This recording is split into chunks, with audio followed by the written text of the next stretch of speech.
They say Guam was discovered in 1521, but I don't know how you can discover a place where Chamorro people have lived for 3,000 years. Who are we? What is our identity? In 1898, Spain sold our island to the Americans. People say Chamorros are wannabe Hawaiians, Chamorros are Filipinos that speak good English. You guys in the tourism industry, you are misrepresenting us. That's not how Chamorros dance. What's wrong with this picture? Why do we not want to know who we truly are? Spirits are still alive within us. We're coming out in forces. I want to grow the types of medicine that were traditionally used. The traditional healer isn't in it for the money. Could that be a better model of healthcare? Okay, now keep it steady. The people that are learning from me understand who they are. We are indigenous and we are important.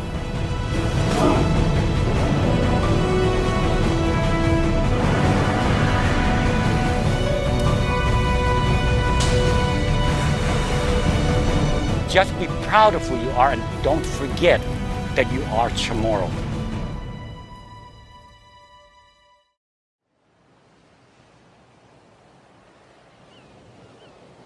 Have you ever thought about exploring a whole new world that you have never been?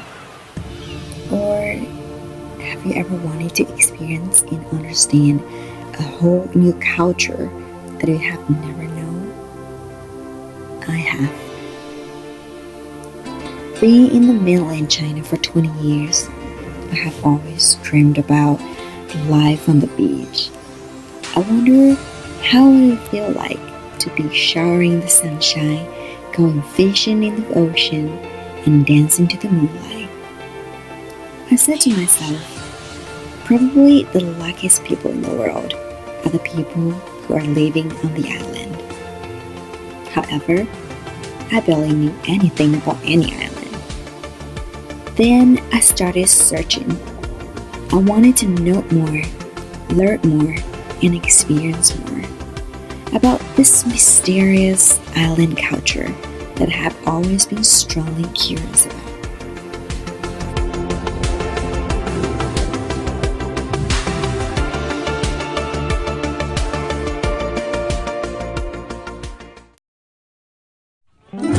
Guam, the largest island in Micronesia, is 1,500 miles southeast of Tokyo and 6,000 miles west of San Francisco.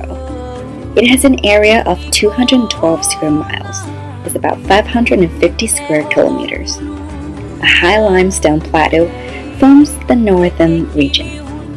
The southern region is of volcanic origin, with a mountainous terrain of red clay hills, waterfalls, rivers, and streams. Guam suffered a radical depopulation in the late 1600s when wars against the Spanish and the diseases introduced by Spanish settlers. In 1898, the United States military replaced Spanish rule as a consequence of the Spanish-American War. Then Japanese military force invaded in 1944, and by 1948, the U.S. military and other federal agencies had almost taken half of the land back. Guam remains a colony of the United States, officially classified as an unincorporated territory.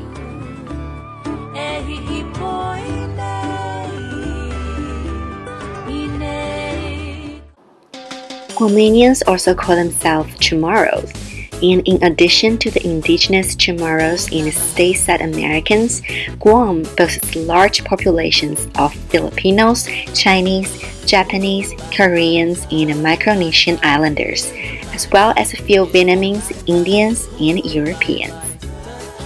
Half a day means hello in Chamorro. And on the island, Chamorro and English are their official language. Look at that delicious food.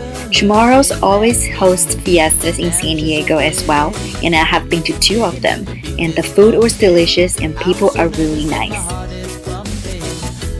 As for music, the Canton Chamorro style of singing has been a favorite form of entertainment for generations. Additionally, it has been used to lighten long hours of group work activities, such as weaving, corn husking, and net fishing. As for religions, over 85% of Guam's population is Roman Catholic. The island is home to over 24 Catholic churches, including 1 in each Guam's 19 villages. While almost all residents are baptized into the Roman Catholic faith or belong to another Christian denomination, animistic beliefs persist, including a respect for ancestral spirits, or Tautaumona, who are believed to occupy certain trees and other areas in the forest. Guamanians in San Diego always go to Catholic churches and the Guam's Club. And I didn't just go there and watch. I have performed one of their hula dances with the beautiful island girls. That experience enhanced my understanding of Guamanian culture. Now, let me introduce some core values of Chamorro culture. The first one is Inafa Mayoyak, means being kind and good to one another. The second familiar system is the system of helping one another based on family bonds. The third value is called mamala, which is to have respect to others, especially to elders. And the way they're doing it is called manini. It's the act of sniffing the hand or kissing the cheek of an elder to show respect. The last value is called chinchuli, which is to give help to family in their time of need.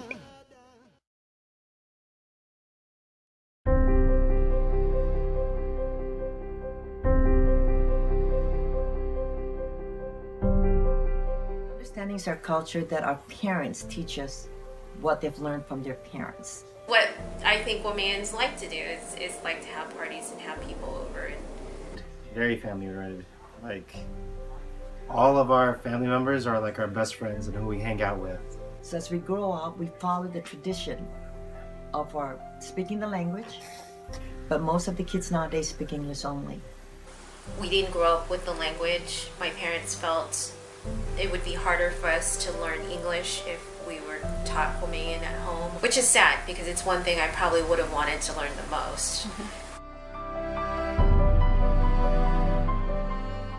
I love how close we are. I love how close we are within the family. You know, just like I said earlier, it's like friends. Why I love my culture is because we are the people that are very friendly, and we talk to everyone no matter what race you are, and we help each other. I don't think I had any problem adjusting from my culture, which was basically raised American, to the American culture. We carry our tradition everywhere we go, and we always try to retain our religious belief. It's actually funny about that, because growing up, I would kind of reject my Guamanian culture because I consider myself different than them, and you know, I would always embrace my more German side. But as you grow up, you realize that your personality is not so much of like a German personality, it's more of a laid-back, chill Islander personality, and then you realize that you don't want to eat sausages and you don't like snow, you know what I mean? I like rice, warm weather. So like as I got older, just more embracing like a little bit of the Islander philosophy, just realizing that, you know, it's not about friends, it's about family. Family is the most important. You know, we're nothing without our family. Family, religion, and tradition are what Chamorros value the most. No matter are the ones who are deeply rooted or the younger generation who are experiencing a different culture, they still remember who they are and where did they come from. They are not people who want to be Hawaiian. They're indigenous Chamorros. They're from Guam, where America's Day begins.